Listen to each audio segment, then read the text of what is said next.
Hey everybody, welcome to Explain America. I'm your host, Carmine Sabia. Thank you for joining us here today. We got a really cool story about faith reclaiming its place.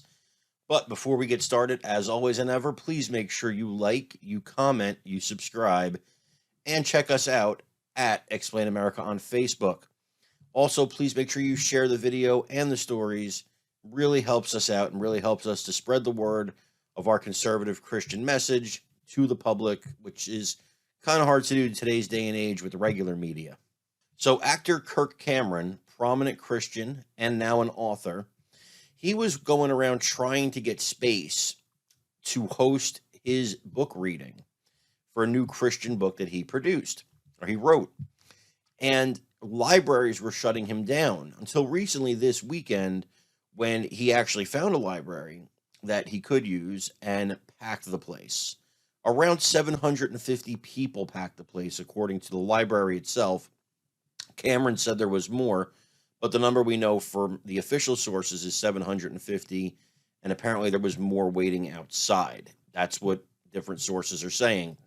And it just shows that there is a hunger for this type of content in today's society. But what I find most abhorrent, what I find most disturbing, is that many of the libraries that said no to Cameron, that would not have him host his book reading at their library. Now, again, this is a faith-based Christian book. There is nothing negative in the book.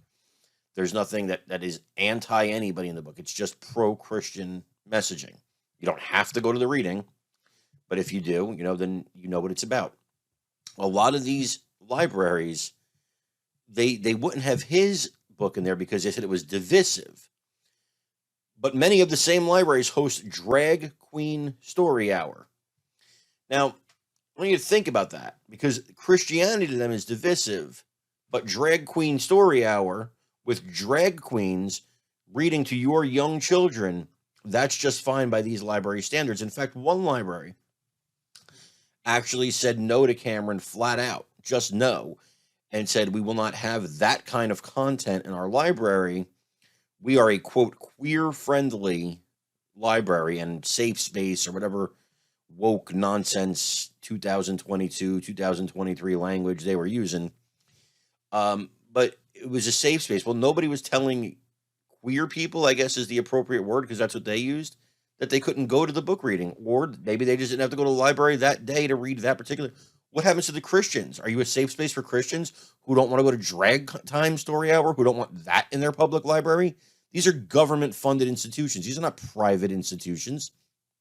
So the lunacy of what we're dealing with in society today, where drag queen story hour is okay, but a Christian book reading, that's controversial. That's a problem with this country. That's a problem with this entire world. And it's something that we have to get straight. So good on Kirk Cameron.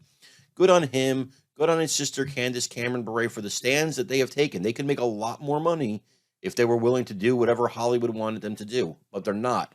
They stand for principles, and you have to respect that. Hey, everybody, thank you for joining us here at Explain America. Today, I am again your host, Carmine Sabia. Please make sure to like, comment, share, subscribe, and follow us at Explain America on Facebook. We really appreciate it. We want to wish each and every one of you a happy, healthy, prosperous new year.